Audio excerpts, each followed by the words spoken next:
this OTK-centric paladin strategy rather than the purely control and win by an exhaust strategy in Disdai's lineup, because Disdai's also brought quite some slow decks. He has the Jaina control mage and he's got Quest Warrior. Yeah, we did just catch the bans on screen there. You might have seen a little bit of a spoiler because we got an over-the-shoulder shot of them playing Warlock versus Warlock. Normally the test game is played between the two banned decks, and yep, lo and behold, Warlock has been banned out from both sides. So that was our first instinct, right? We kind of felt like maybe there would be a Priest ban coming out, but no great surprise. We're seeing Warlock coming down, even when it comes down to these greedy lineups that kind of have the tools to go late game against Warlock. You're still seeing so much respect being given to Q-Block and Control Warlock in general. Yeah, Warlock definitely is kind of the new Raza Priest in that it's so hard to just leave it up unless you're super confident about beating it, but hardly any lineups can properly target Warlock. So that means that Disdai's Priest will be left up, and it's pretty interesting in that it includes one copy of Nerubian Unraveler, and we were just trying to figure out why you would put that in your deck if you're banning away Warlock, which sometimes plays Twisting Nether.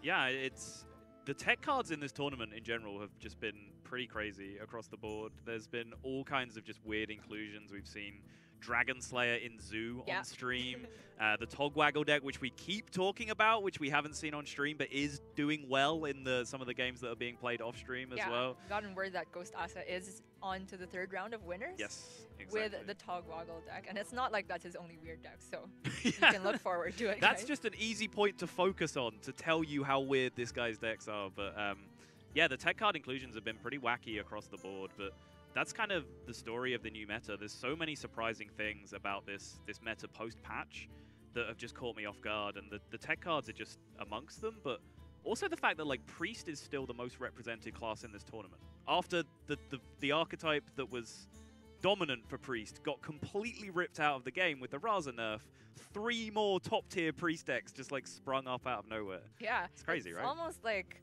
removing Raza Priest as an archetype buff to the other archetypes, because suddenly there's no clearly good or best Priest archetype, and then now you can see all sorts of Anduin. So you guys are sick of Anduin. Sorry, you're still going to be seeing some of him, but at least it won't be the Shadow Reaper version.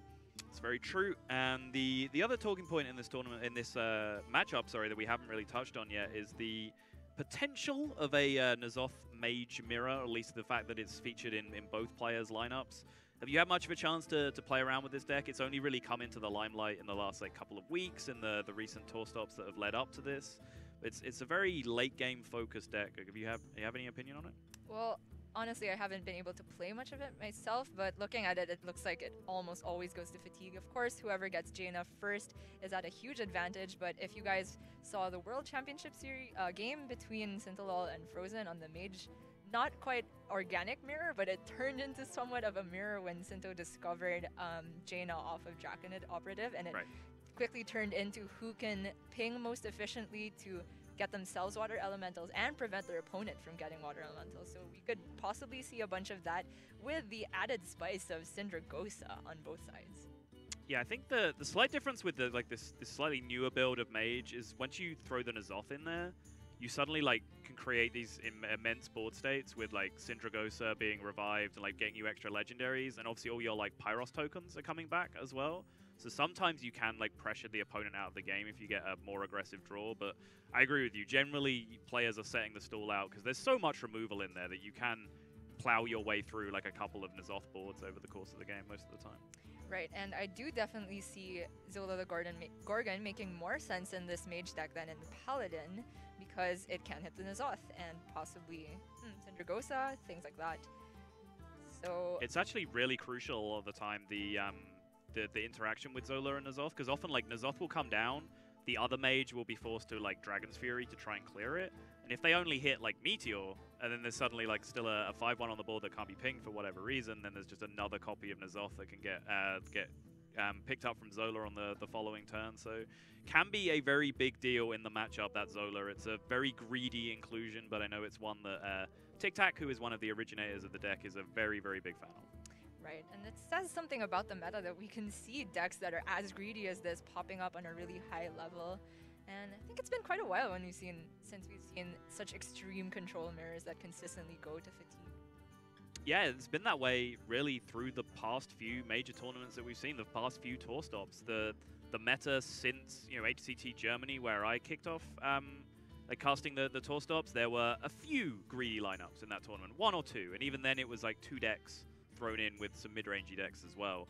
Then we moved on to Copper, and suddenly like N'Zoth Mage was just everywhere, and there were so many series just going to Fatigue, and now that's carried through even further to the point where people are now bringing lineups to this tournament purely to like break apart full control lineups, right? That's why we're seeing like the Quest Rogues and stuff coming out now. So we're actually not that far away from it going full circle, and suddenly like Wolf Rider is the best card in the game again, you know, because everyone's just playing too greedy. I can't wait to see some Smork again. Makes life so much simpler. I'm role-playing Raven for you here, Donald. Thank you. Thank you very much, Ju. It's making me feel wonderfully comfortable, but we are ready to get into the game. We did have 1 or 2 little technical issues with one of the PCs coming into this, but we are ready to go now, and we don't have to wait too long to find out what the deal with this Quest Warrior is. If it's going to catch us by surprise, it's going to do it potentially immediately, because Disdai is leading out with it here, which maybe, this kind of gives me a little bit of a soul read, and maybe like Control Warrior, Quest Warrior kind of strategies are just like a pet deck for Disdai. Because quite often you'll see players like lead out with like their favorite deck in Conquest, Sure. because like the strategic advantage of any pick order is very, very minimal, if not non-existent in Conquest. So you'll just generally see players lead out with like a favorite deck quite often. So maybe that's the reason we're seeing it. It's just a deck that he's played a bunch of. It's a deck that he's comfortable with. I find it a bit curious though, because he said he started playing in late 2017, in which Quest Warrior really wasn't a thing too much anymore.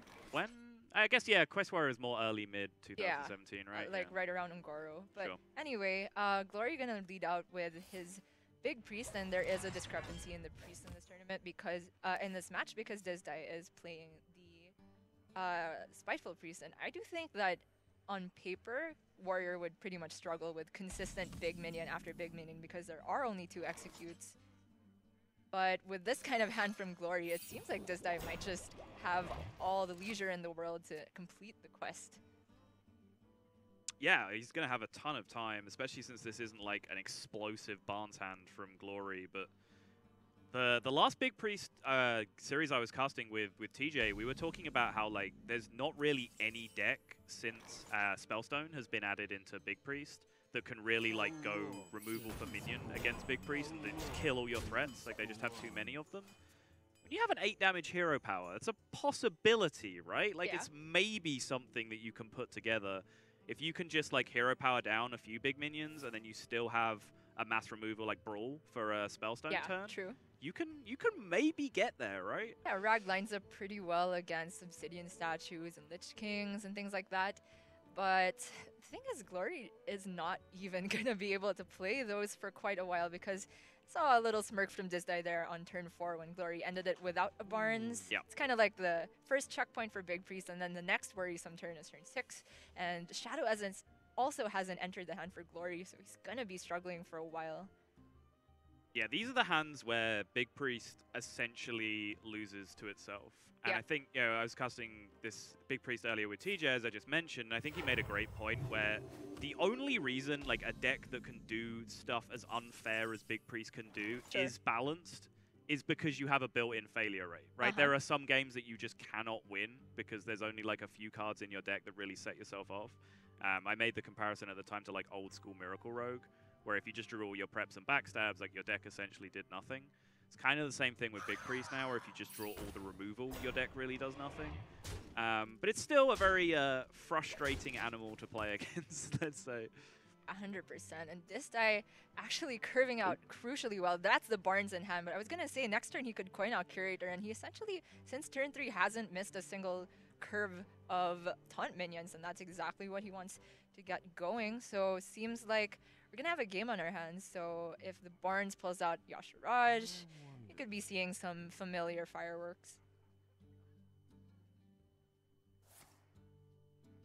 Glory actually instead gonna go for the full clear here. Oh, rather leaving up the Tar Creeper. I like that. Okay. I guess I like this. Gives him the best chance of like actually contesting the board on the next couple of turns. I don't think the plan changes for Disdai though. Curator is just so good. Right. That Battle Rage draw may have been a little bit interesting, but Curator is essentially just Battle Rage with a minion attached to it at this point, so you might as well just slam it out. So predicting the next few turns, obviously Glory has the Resurrect for the Lich King. And then that'll be followed up by Obsidian Statue pretty soon. He also has Spellstone in hand, so the more of these minions die, the more Disdai has to be a little bit worried. So for now, I think he's hoping to pick up an Execute to at least deal with the first Resurrected Lich King. In the meantime, he needs to be getting his hero power online as soon as possible, and because Execute is cheap enough to pair with Tar Creeper, I think he can stabilize to the point where he can get that Rabbit hero power to a point where it's clearing one minion every turn. So he does go with the Battle Rage there instead of the Curator. Is the reasoning for that because he was digging for the Execute? Like, Curator isn't going to draw him an Execute, right? Whereas Battle Rage gets him an answer to potentially the first big Resurrect effect coming out now? Yeah, maybe that's what he had in mind, but I'm still not a big fan of it, to be honest. Okay. Yeah, because he could possibly get a better Battle Rage later, given that he has Blood Razor in hand. Yeah, Ravaging Ghoul as well. He has a ton of ways to activate still. But if he is expecting the Resurrect, then this level of respect, I don't hate it. So, second Servitude entering the hand for Glory means that there will be a Lich King every turn for the next 2 turns. It's possibly 3 if he wants to play the Spellstone, but it seems a bit premature. And I don't see any reason to go for anything else. Yeah, he's starting to curve huge threats now. It's come one or two turns late because of the late draw, missing Barnes early on and not having the Shadow Essence, but he's starting to get there. The worry for Glory is just how much free time Disdai's had just to generate Taunt minions in the meantime. Even drawing Matriarch super early as well. A 6/9 is a really big deal in this matchup if it doesn't meet Shadow or Death, but we see Glory does have that in hand as well. Yeah, and he can pair that with the second Resurrect for the Lich King, so that's going to be insane. But I think Disdai at this point has to hope that neither the answer for the Matriarch nor the second Resurrect effect is present. I do like the bump Execute in Matriarch. It makes you wonder now, like how long that Curator's going to get stuck in his hand, right? After he hasn't played it on the coin, turn 6 with the coin, he's now not playing it again because he's forced to execute. Like, he can easily be stuck in this position now where he's under too much pressure to just play a 7-mana minion for a long time. Yeah. On the flip side, he wouldn't have had to execute for that first Lich King, but then maybe he could have set up some board to brawl if Glory were to overextend. A lot of what ifs. But for now, I feel like the play for Disdai is to just get his quest online and the next turn brawl. Can finish it with Tar Creeper and Infested Tauren. I haven't seen Infested Tauren in ages.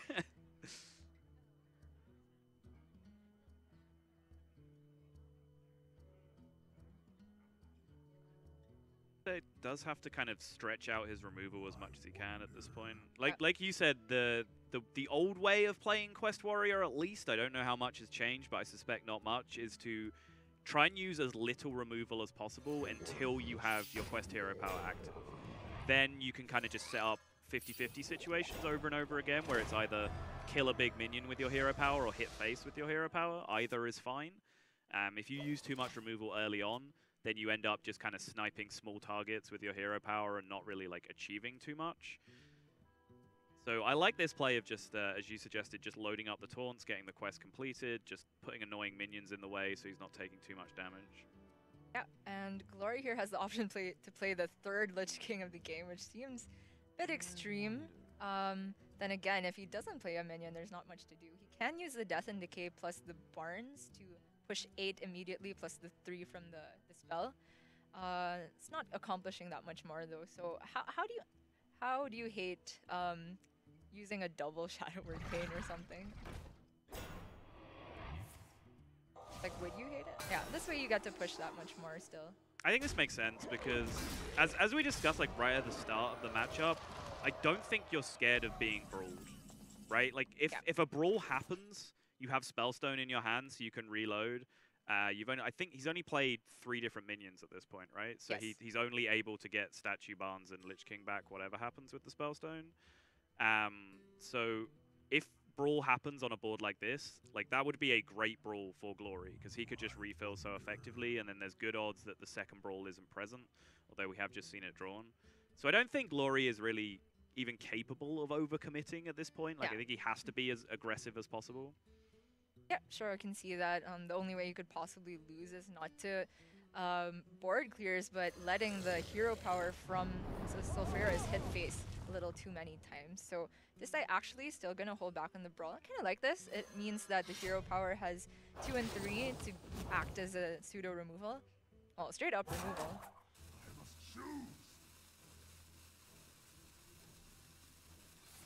And then Glory will feel like he might have to use the first Resurrect, and then the Brawl can be getting some real value down.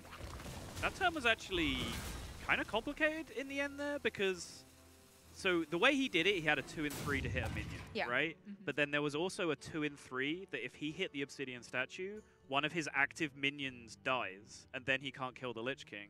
Whereas if he kills the Obsidian statue with everything first, it's just then a straight 50-50 to kill the Lich King with no downside. I am not sure of the odds on that. I am not also. Someone who's better at doing maths in their head than me, please tweet me which one of those was correct. But it did work out the best it possibly could have for Disdai, I think, if his goal was to just clear the board there. Seems like that's his overall game plan with double Brawl in hand. And the thing is, Big Priest is called Big Priest because of the health totals on these minions, and even Whirlwind plus Sleep with the Fishes is not enough to clear most of these things. Cannot be said for most decks that are capable of summoning 3 minions in one turn. Jams Death and Decay out of hand. He only has 8 cards in hand still, even with the new Lich King card, so it wasn't an overdraw threat.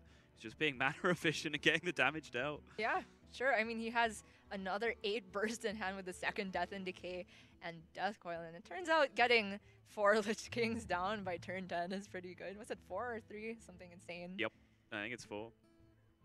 So I don't see anything but the Brawl having to come out here. Hopefully the Barnes survives, and then what? Guess you hit it with the Sulfuras and start. Okay, you can set Glory to 14. And then yeah, and then trailing off. Yeah, that's pretty much where I am as well. This hasn't even really been a particularly explosive Big Priest draw that he's been up against. You know, we sat around for a long time talking about the deck doing nothing, and then the Barnes draw did come, but it came late and really blew the game open. But turn 6, yeah, Disdai had so much time and such a great curve of taunt minions. And the deck's still just looking a little bit helpless right now, honestly. Yeah, this is definitely not what he was expecting to go up against if he brought Quest Warrior. And even so, I still think the Big Priest draw was above average, because although it was Barnes on 6, that may as well could have been Shadow Essence, and he had the double Servitude to back it up. Sure. Anyway, though, in the long run, I feel like Big Priest just gets there against Quest Warlock most of the time. So Glory will be going up 1-0. And question remains as to whether Disdai can sneak a win out with this warrior.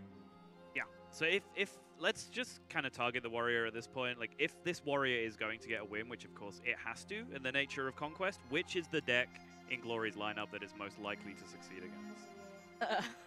This looks bad and worse to me. All these matchups. Yeah, it's Jaina Mage, which could pretty easily fatigue the warrior. I'd say, well, maybe the hero power gets there. I don't know. When you're playing N'Zoth and all these Sindragosa to generate more threats to get there, and double Cold Light Oracle, and while the warrior is running, card draw Curator and Battle Rage, I feel like the mage can win in fatigue, especially when Jaina hits and they can start healing up with water elementals. And then on the opposite end, he's also got this OTK Paladin, which has quite a bit of time to assemble the whole combo. I guess it comes down as to whether the warrior can remove Burgly Bully without giving a coin to the paladin. That's really not that easy for Quest Warrior to do, right? Even if it gets minions in play, their minions have 1, 2, 3 attack, They don't trade with a 4/6, so there has to be something backing that up. Weapon plus attacking with your minions is the dream scenario for you, but it's not the Paladin doesn't have ways to play around that, right? Like, Paladin can just bide their time forever, clear the board once, follow up with a Burgly Bully on, like, an empty board afterwards. Like, how does Quest Warrior then deal with that? Yeah, I don't even know. And the fact that the Paladin is not running the N'Zoth package might be a help for the Warrior, but still think it's going to be an uphill battle. Not so much as it will be against the Mage, though, because I think even running, like, Skulking guys can hit... Well, okay, just one Whirlwind, but still. It seems the Mage is very much well-positioned to win in Fatigue here. Well, we are going to find out. I think, from my perspective, if the Warrior is going to do well here, you have to forget, most likely, that Fatigue is an issue, and just actually, like, draw your deck quite quickly, turbo the quest as fast as you can, and then just hope that, like, Glory's Jaina is bottom 10 or something, right? Then maybe you have an opportunity to burst them down with hero powers. But it's not. In fact, bottom 10, it's top 3. Yep, that's really not what Disdai wanted to see. And Glory even having some early game to back it up. And so with this hand from Disdai, when he doesn't even have the early taunts, not only will he have to be racing the Jaina, but he'll have to be like under a little bit of pressure from these small minions because he has not even like a War Axe to deal with it. Not that that's in the deck. I imagine Arcane Artificer is pretty clutch in this matchup as well, just to like get that extra little bit of burst healing, keep yourself out of range of the hero power for as long as you can, get that few extra turns that you need to overwhelm them, because I think at some point the Quest Warrior will end up getting overwhelmed with just the amount of threats the Mage can generate. Yeah, definitely. And honestly, these first few turns there's going to be a bunch of hero power pass. After Glory plays Plated Beetle into Secret, I imagine it's also going to be a bunch of hero power pass, because a lot of these decks dedicate the space in them to just, wow, okay. Sure, just draw some more secrets, thin out your deck to get to... I guess Glory also wants to be drawing into his own threats. Syndragosa's there, but I imagine Alex Straza could be a bit useful. Yeah, most of these decks, both of these decks dedicate most of their space to removal for aggressive matchups. So cards like Flame Strike and Blizzard will be dead for quite a while. As will Brawl, probably. Maybe the first Brawl will get some use to deal with these small guys. But yeah. Thankfully for Disdai, he's drawn into at least one taunt that he can coin out. Yeah, if he coins the Direhorn here, though, like, what's his... Okay, that's a much better draw, because if he coined Direhorn, he'd just be stuck in a position next turn where, like, is he just throwing out Brawl for no reason? Because that fits his curve. It doesn't exactly scream value at that point, especially when you have, you know, N'Zoth to think about later on, which... Brawl plus hero power is going to have to be your answer to the N'Zoth turn, right? There's just nothing else in your deck that competes with that. And just looking at this board state, it's just funny to me how like, pathetic the mage minions look, because anything bumping in is just going to make the Bloodhoof stronger, and Glory doesn't have convenient ways of dealing with it. Even if he had Polymorph in hand, I'm not sure if it's worth using it here, but given that he's got Syndragosa and Jaina for the coming turns, I don't mind just throwing out removal if he had it. But it looks like the turn's just going to end up being Ice Block and Beetle. Right. I do want to go back to that Zola on the Raven, though. Like, that did feel so strange to me. Like, I don't mind going in on a play when I'm, like, convinced that it's bad, but I will confess I have zero matchup knowledge on this matchup. So I don't really understand with any certainty, like, what your ultimate, you know, win condition is, but it seems like Zola is one of those cards that could definitely be helpful on a higher value threat. And I could also understand the mentality of, you know, I just want extra dudes on the board to hit you with. But he had Plated Beetle in hand anyway, which could have just done the same thing. And it's not like 2/2s and 2/3s are going to connect for 12, 18 damage against Quest Warrior, you know? Like, eventually, they're going to put a Tar Creeper or a Saronite Chain Gang or something in the way, and they're just not going to be able to break through. It just seemed like such a strange play to me. I see that. I think the question ultimately is, do you need Zola on N'Zoth or Syndragosa to win the matchup? And if Glory's thinking he can win it purely on, like, fatigue, then maybe he doesn't. Sure. And because he has Jaina so early, maybe he feels confident just throwing it out there like that. But now we can see that his hand is looking pretty light. And now Disdai finally has the breathing room to be able to coin out the Curator. Unless you prefer Geist here. Now, Coin Curator definitely looks stronger to me. It did in the previous game as well, where Disdai seemed to disagree, but this time he is on board with us. Curator comes down, the hatchling is drawn, and now Glory is looking like he's already kind of struggling in this situation, honestly. His hand's not doing a great deal until he gets to that Sindragosa and Jaina and the following turns, and Disdai is going to start making pretty strong progress towards his own quest.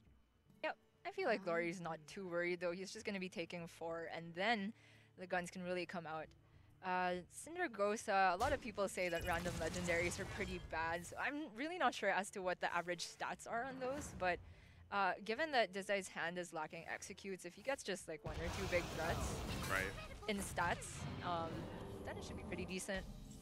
Yeah, I started to look at it. I do generally like to look at these kind of RNG things and do averages and stuff for random effects, but I very quickly realized that like with Sindragosa, with a random legendary, doing like raw stats isn't enough because so many legendaries have like, you know, potentially game-winning effects. Like even if they're just like a 9-mana 5/4 or whatever, they can still be Mare Noggenfogger, which can still win you a game that no other game of no other card in Hearthstone would be able to win. You know, so it's you pretty much just have to shut your eyes, see what you end up with, and then figure out the game plan afterwards. Honestly. And this guy's still a ways off from his quest because.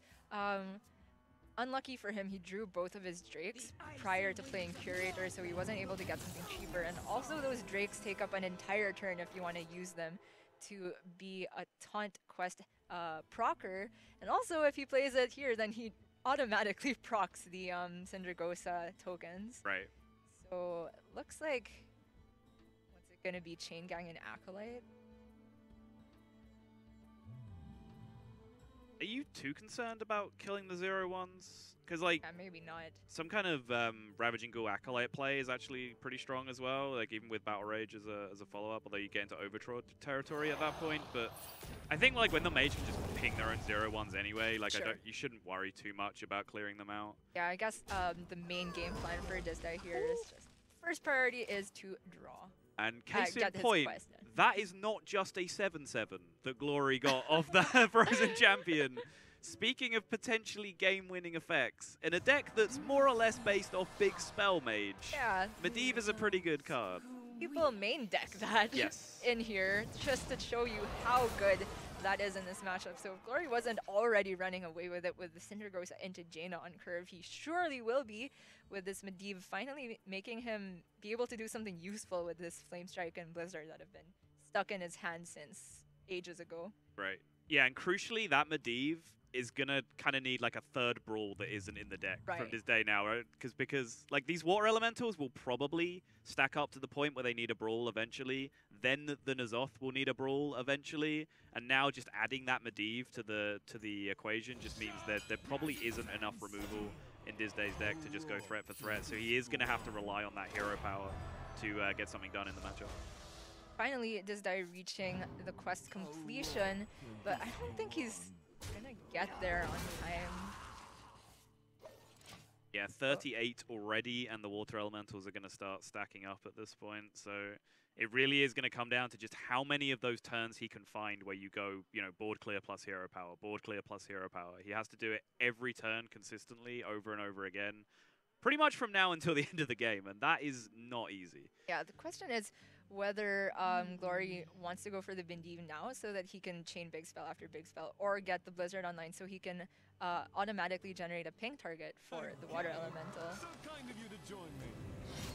This seems fine still, even though Medivh provides like a prime hero power target once the Sulfuras is online. It just means that every turn going forward, Disdai will have some new threat to have to, you know, snipe with the hero power essentially, and he can't get lucky that consistently. Plated Beetles is another card that I just hadn't even really considered yet in the grand scheme of things. I was talking about how Arcane Artificer will buy Glory a little bit more time so he doesn't just get burst down by random hero powers to the face. Well, this is now his second Beetle, so now N'Zoth actually heals him for a bunch when that gets resummoned as well. So there's so much life gain overall in this mage deck. It's kind of absurd when you put it all together. So, talking about the individual removals left for the warrior, he has not played an execute yet, right? Nope. So once the Flame Strike generates something and the Blizzard generates something, if we're in a world where Glory doesn't draw into N'Zoth, maybe there's a small window where Disdai gets those executes, can remove things, and if the board state somehow pans out that there's nothing left to ping for Water Elemental, maybe that can create a lull in the game for Disdai to get those hero powers to hit face. Yeah. Unfortunately, this is not yet one of those times that you want them to hit face. Right, I think we will definitely reach a point where Disdai will stop playing minions unless he absolutely has to, just to kind of prevent that Water Elemental generation happening, because he wants to really just like bring this matchup down to the hero power. That is his chance to win. Like the period of minion combat is definitely over. That's going to favor the mage very, very heavily. But yeah, it's still going to be rough, again, because of the amount of health gain that's possible. And Artificer #1 has now come into hand for Glory as well. We actually didn't talk about the Pagel in hand because we were so distracted by the Medivh, but I can imagine that's never coming down in a matchup where the mage probably expects to win in fatigue. So what's in the box? No walls can hold me. That does not pull out anything once it dies because Cinder Ghost has already been played. I can wait and fish all it is, however, a N'Zoth minion. True, so actually yes. plays Pagel here, I guess. What do you think? Is he?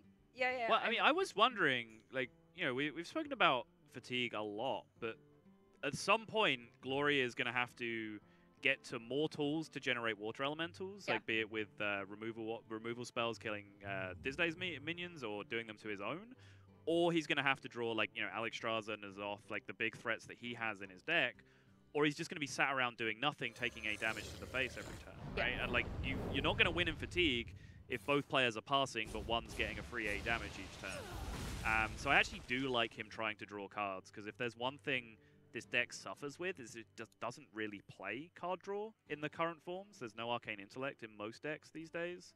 So if you take too much time setting up your win condition, that's something that can be punished by opponents.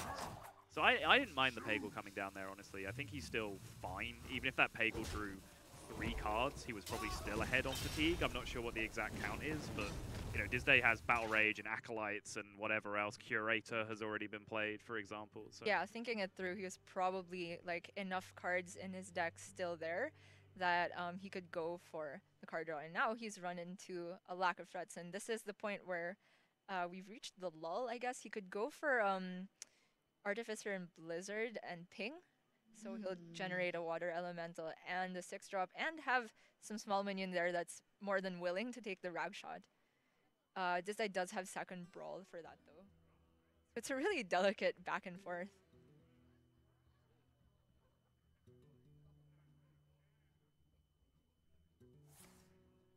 I think he's saving the Artificer for like a 7. Wow! Something that generates minions. That's insane. Sick. Cooldown? No? Okay. Cooldown is not a deep. It'd still be sick, though. Is that Hookage Reaver? Is that what you got? Yeah. New 4-mana 7/7? Mm-hmm. Everyone thought that card would be insane when you first saw it. Like, oh yeah, just play Suicide Zoo.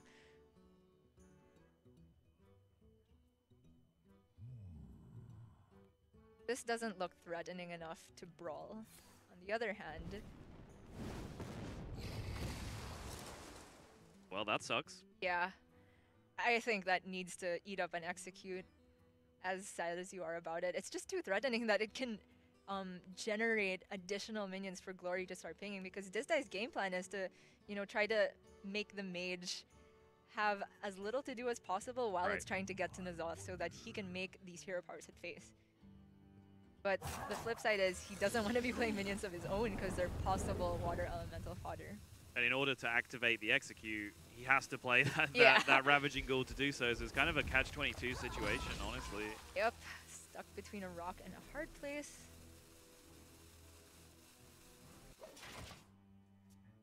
One Atiash charge left. I keep saying Alunath. I kept doing that the other way around. Alunath was in play and I kept calling it Atiash for some reason.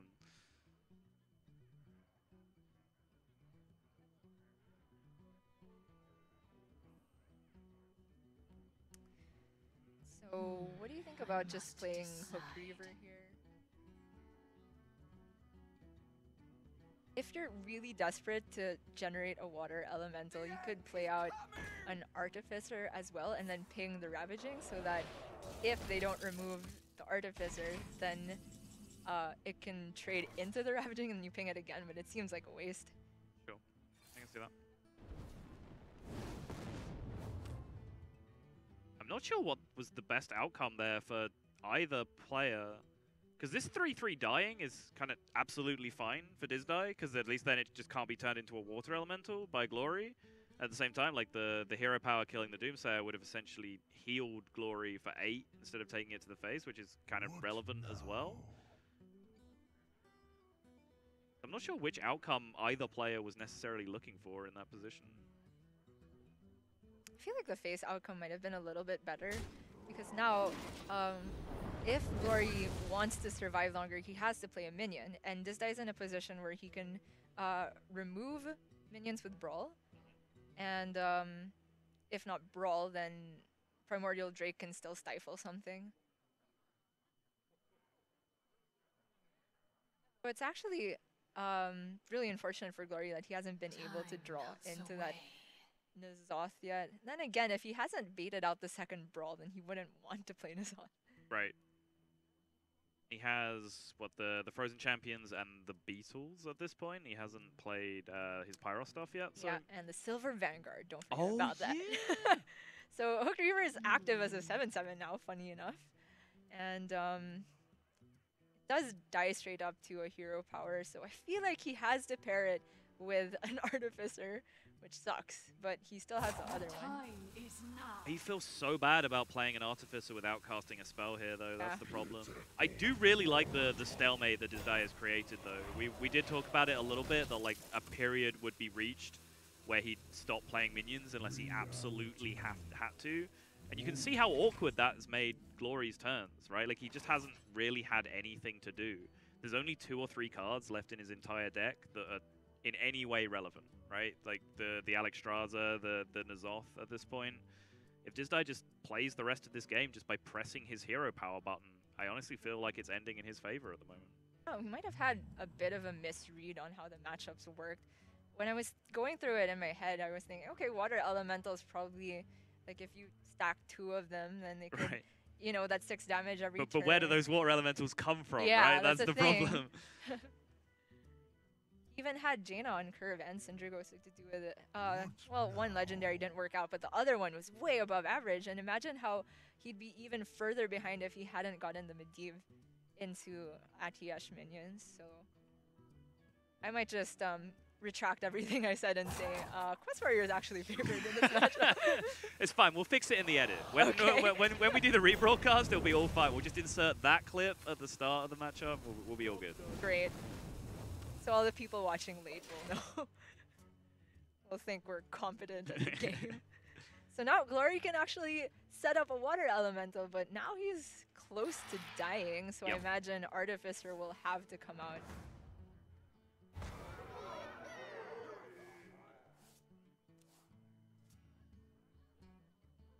Actually, not sure about the Snap Raven play there, because I thought he would love to play Artificer, something to get him to heal, and then trade the Hook Reaver ping, and then play Artificer with a dummy spell, probably Blizzard, just to make sure you get the Water Elemental and the heal. Then again, having second block in hand, it kind of makes sense, because then he can Artificer and spell afterward. Right. This is also just a much more aggressive play, right? Like pushing the 7 to the face, setting up his own lethal, which is something that's worth thinking about. Disdai did get a little bit unlucky on the previous turn.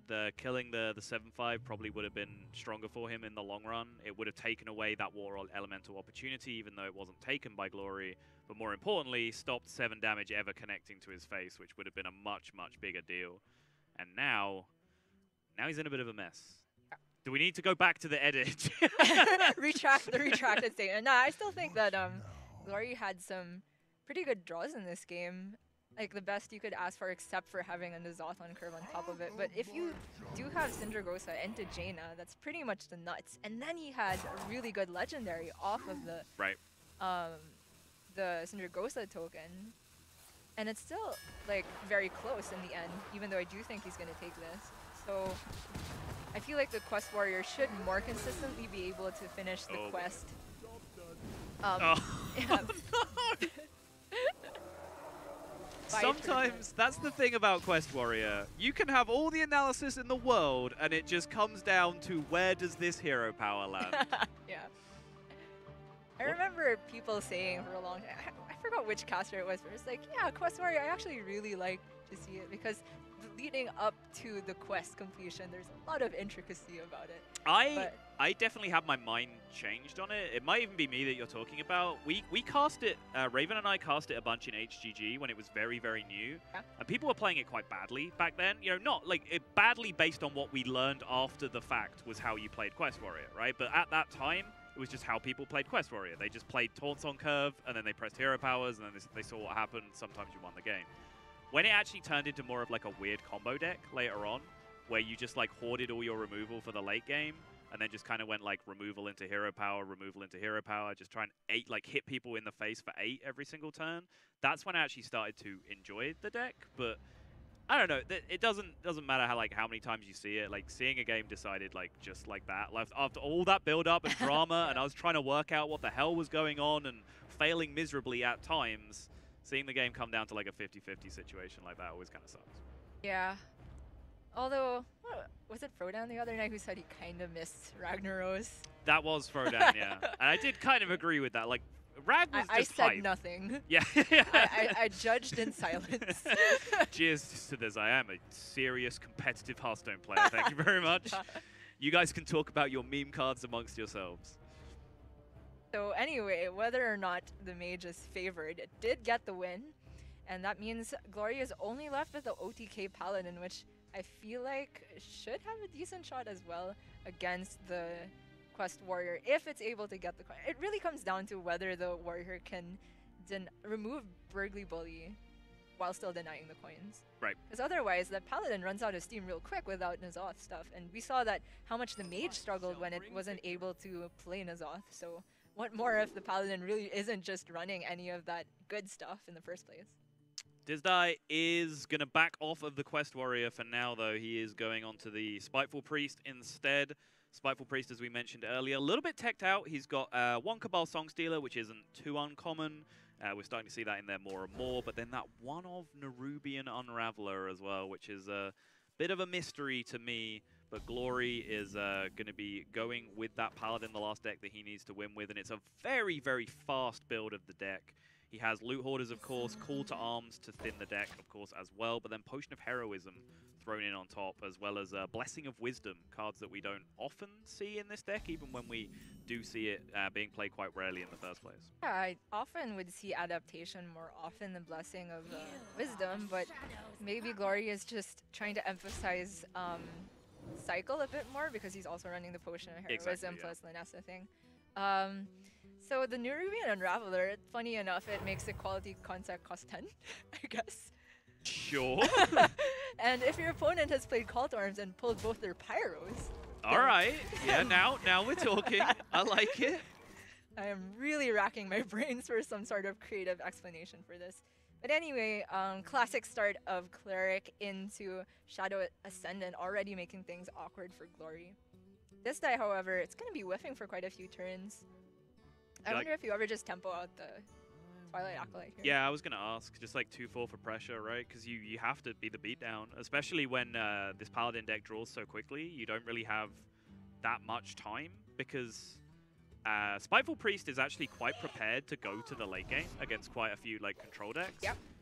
But you know, this being the OTK deck from Glory, you don't have infinite time to be able to get the job done.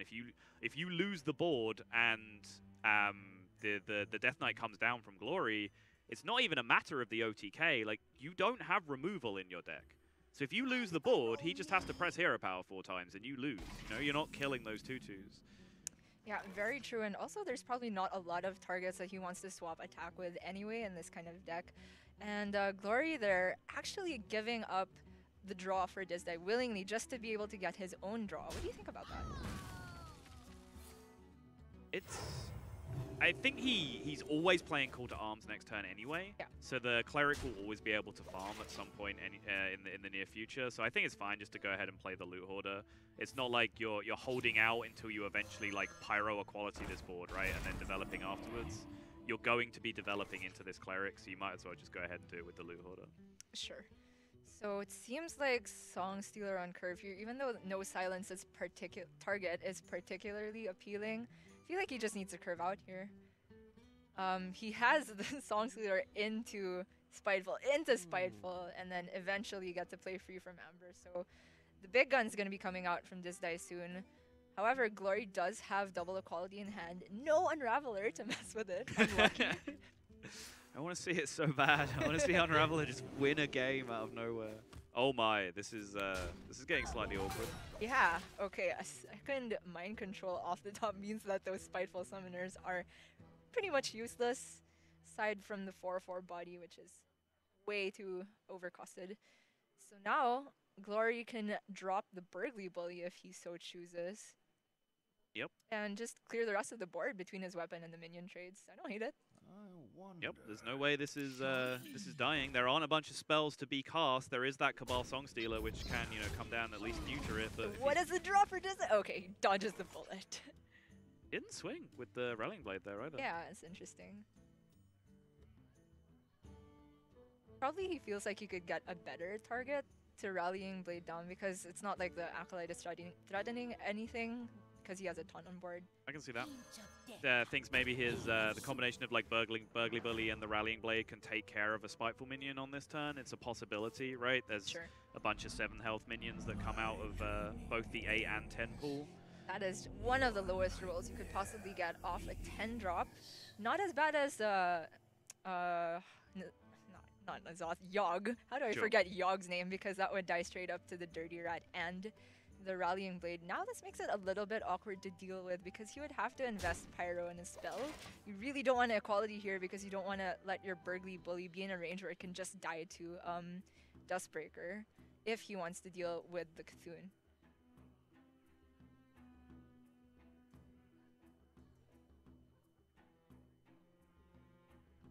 Consecration here is kind of interesting. It is a full board clear while preserving your equalities, but it does essentially hand like full initiative back to the opponent, right? It's just Consecration hero power and everything on board is dead. You just have a 1/1 at the end of the turn. Yeah. It's not great, but none of his plays look juicy this turn. No, if he had one more mana, then Pyro, Consec, and Blessing would be pretty interesting here. I think it puts him in a position where he could have like preserved the bully as well, but I feel like any form of clearing that doesn't involve equality here makes his board really weak to Dustbreaker. And for sure Disdai will be able to play it actively because he can do the Nether Spite into Dustbreaker thing.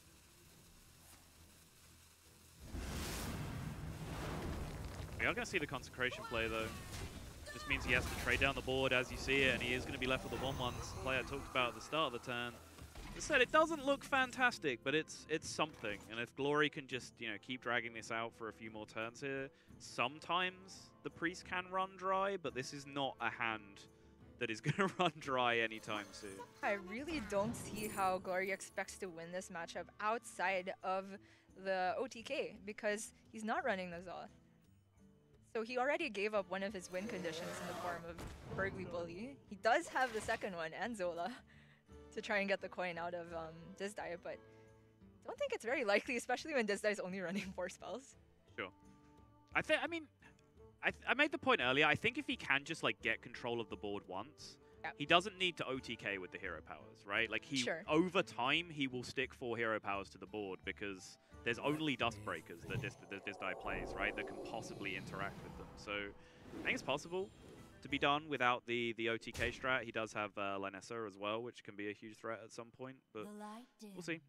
Yeah, makes a lot of sense once the Dustbreakers are gone. So in that case, the question becomes whether Glory can get to that point where all the threats are exhausted from Disdai, and I'm thinking the answer is no, because 2 equalities, yes, but I think he's running Aldor or something to deal with individual threats, so you just play 1 big minion, and often that's enough to merit an equality. Oh no, sorry to cut you off, but that is big spell number 4 in hand for Disdai, and that he still has a Spiteful remaining. He still has a Grand Archivist remaining that he's yet to draw as well that now do nothing. And yet I still don't feel like he's in that bad of a spot I think because it's fine, like, more of the Paladin deck does nothing. Look, it was dramatic, okay? Yeah. I do agree with you. Don't worry I about also think he's fine. So in that case, if he plays one free from Amber, it feels like equality would be too much of a punish, so I don't mind just going for the Song Stealer here, just to make sure you get rid of the card draw from Glory. Yeah, I like it. I mean, the one thing, you know, back to the mind control draw, the one thing this does do is it reduces the total number of threats in your deck, right? Yeah. Because now those 8s and 10s are only threats once, and mind controls are not good in this matchup really at all, apart from Linus. It's like the only thing it's going to interact with well. So now you just don't have 2 8-drops and 2 10-drops in your deck that you used to have if you were summoning them off Spitefuls and Grand Archivists, which means if you overextend into equalities, then there is a chance that you can just run out of threats at that point, right? So I like being as greedy as possible and just, you know, this is a board that already threatens to kill Disdai. Right. And Glory's like, wow, I pulled out a Spiteful. Yeah, that's sick. Little does he know, it's just a 4/4. Right. Funny how that works out. Well, definitely he's planning to go for an equality here now because this is just a little bit too much threat to leave on board. And that means he has only one more non-conditional board clear. And that means if Disdai can just parcel out the free from Ambers one by one, and he has to because they cost 8, he's in a good spot. And he still has like operatives left in the deck, things that just generate more and more stuff. Weirdly enough, I think pulling out the Duskbreaker was probably a better result for Glory in that position, because that like actually helps him move towards, you know, if he does draw Uther, it actually like helps him move towards a win condition more legitimately. I actually do respect the greed here of not equalitying this board, because there's still only, what, 8 damage connecting with his face right now, and even like a Grand even if we didn't already see that both mind controls were in hand and there is a useless Grand Archivist in Disdai's hand. Still a 4/7. Yeah, even if Archivist into mind control happened, it was only like 1 in 3 to take care of to take the Dirty Rat, and even then it happens at the end of the turn, so damage isn't being pushed. Yeah, and so Glory's actually like safe there to be greedy with the equality, in my opinion. Yeah, and he gets rewarded for it, but I feel like Disdai should be aware that the only way he loses at this point is to like overextend into equality, and he still goes for the free from Amber there, which I really dislike. I think he was fine just trading off and then you know, still leaving that 8 damage on board, because 8 every turn gets there every time. Right.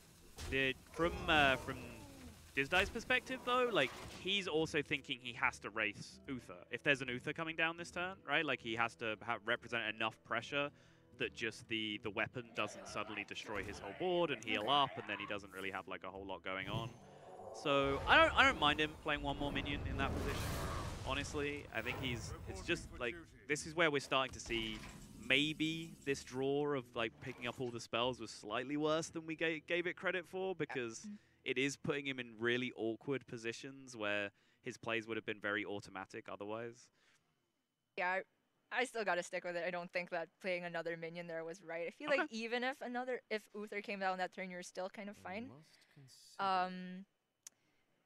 However, the way things work out is now Glory actually has the board initiative, and Taram will get work done. It acts as a pseudo removal because he has the 1/1 on board, which just I can't deal with.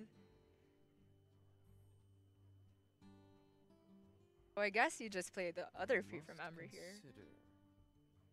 Having seen one equality come out already. Oh no. I don't know about that. Glory is about to learn half of the cards in Disdai's hand this turn. He now knows what 3 cards in his hand are just from that one interaction right there. That's so much information you've just given over. Yeah, and I'm not sure why you'd play that over just what is most of the time going to be a better statted minion off of Free from Amber.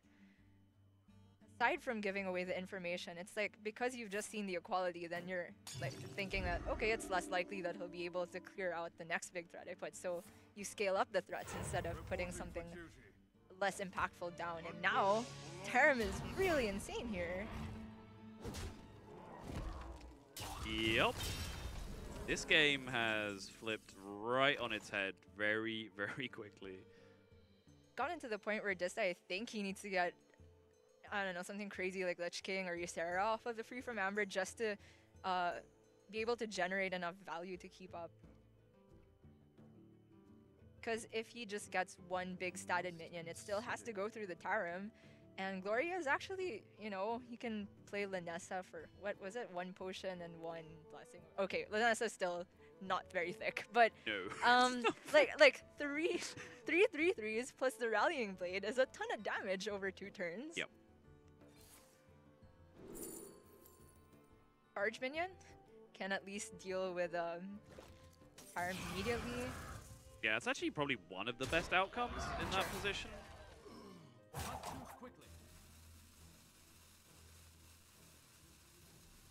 This is a weird game. I think every game this series could Yeah. be described as a weird game for a variety of reasons. Maybe I just have horrible understanding of matchups by just eyeballing decks and saying, this guy who's favored, he definitely gets there, and he just doesn't, you know?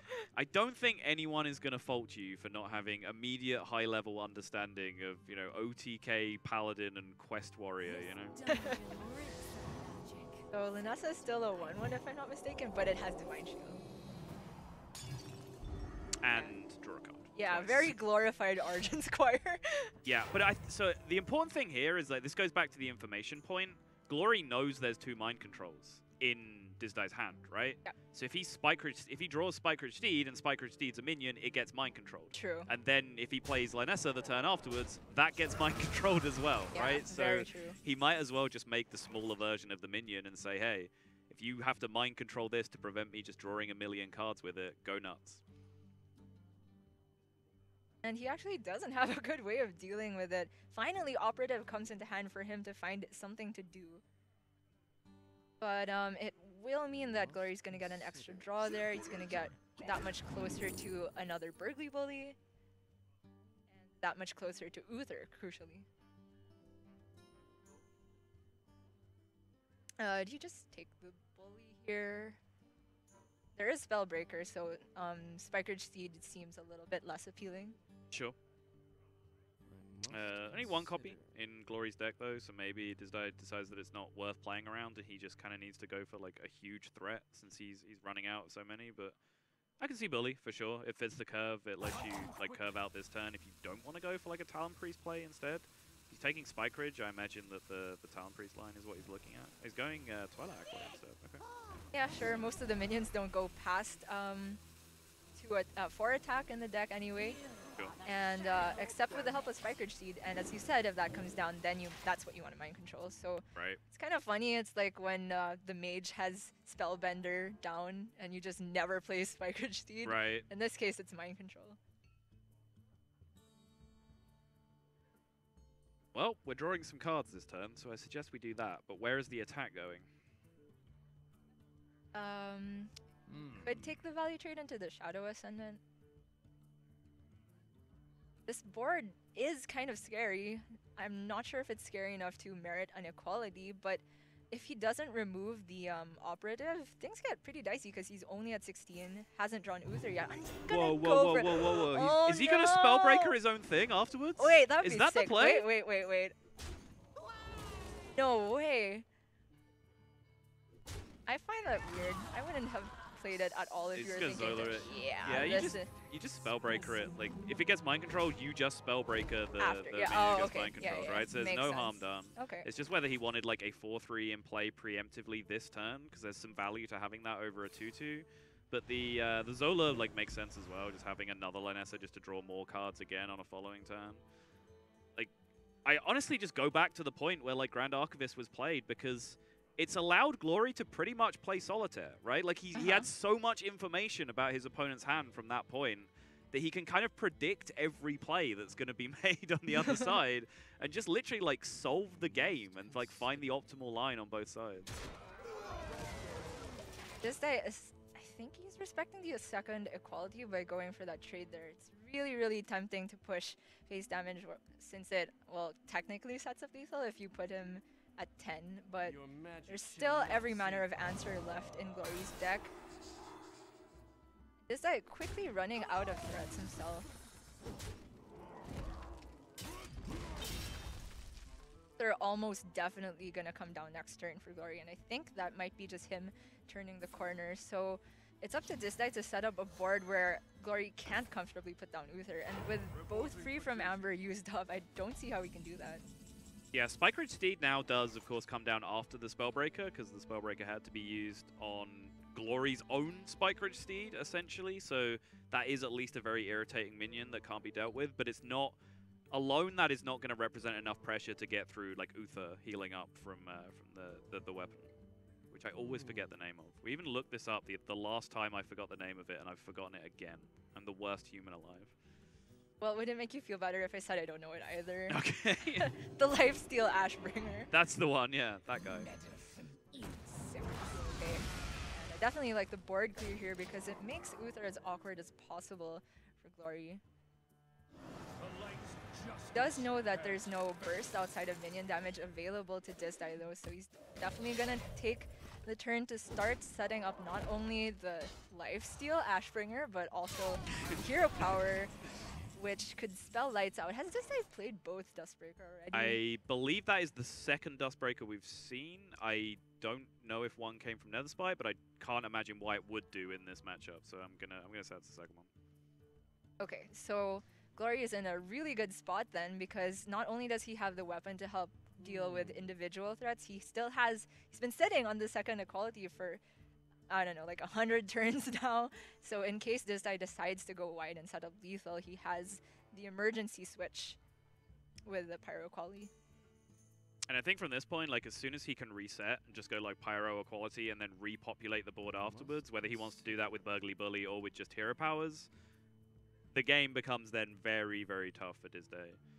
I'm not actually sure, now that I think about it, I'm not sure if this is still like the first Dustbreaker that didn't get pulled by the Dirty Rat the whole time. I'm honestly not sure whether there's still a second one remaining in the deck. And there might be a second Netherspite, if not Dustbreaker itself. Right. And Disdai decides to pull the trigger, so now Glory is going to be very thankful to finally be able to cash out the Pyro Equality. I'm almost out of cards. I didn't realize that he was farther into Fatigue, but of course playing Call to Arms and the potions makes a lot more sense. So Disdai's game plan is actually probably Fatigue from here, although I don't see it working out. Was merely a set. Not even just tempoing out the Beardo, sure. So Disdai might have to mind control that if he's afraid of... okay, there's no coin in hand for Glory, but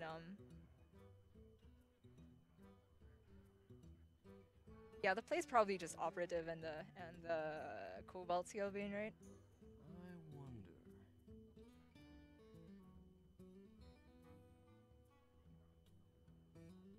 I guess. Yeah, Disdai is really, like, considering how likely he is to die to this Beardo, but if he mind controls it, like, doesn't he just lose to, like, Spikeridge Steed at that point anyway? Like, well, you don't lose to the Beardo sticking early if your opponent doesn't have a coin. right. Even with one hero power on board already. So if he goes Operative and Scalebane and the response is Spikeridge Seed, which costs 6, so you can't play Burgly on the same turn, then you can mind control the Spikeridge minion. But that's assuming that, you know, your opponent doesn't remove your other stuff, and it still looks like it would have not worked out for him either way.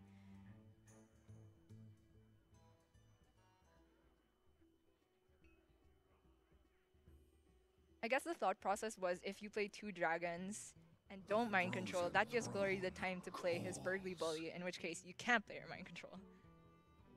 But then you could have removed the Auction Master. So, I don't know, I feel like Double Dragon made a bit more sense there, but maybe I'm missing something.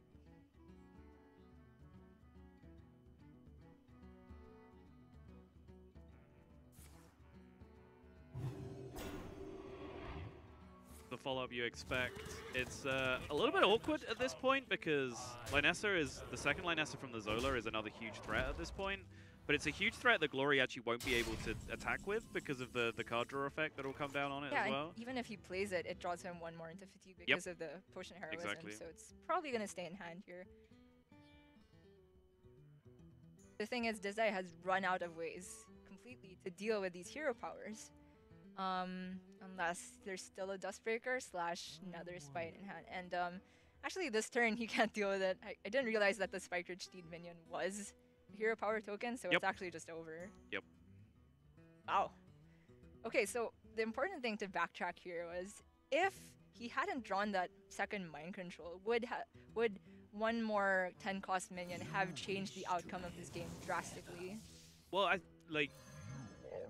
yes, but not necessarily for like the immediate reason, but because he would have played Grand Archivist and it would have summoned a spell from his deck, right?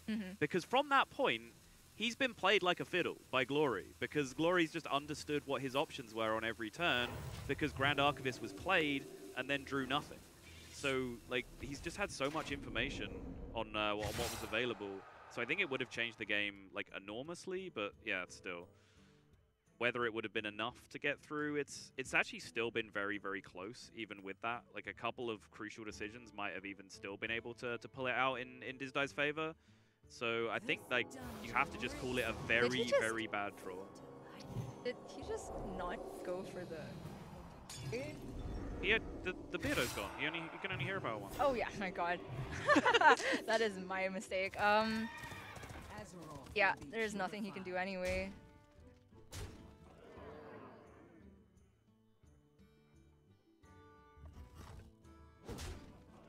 Operative into quality doesn't get there.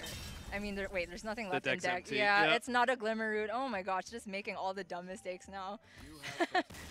So that's gonna be the 3-0 for Glory, and despite this weird lineup that we kept on questioning and misinterpreting its matchups. Wow, look at like almost exhaustion there for a second as he just letting his head down onto the desk. That was even a marathon series, even though it was a 3-0, but that last game was kind of crazy. There's so many points we can talk about, right? Like the free from Amber instead of the Archivist we were talking about. You like the turn at the end with just like pressure from the dragon.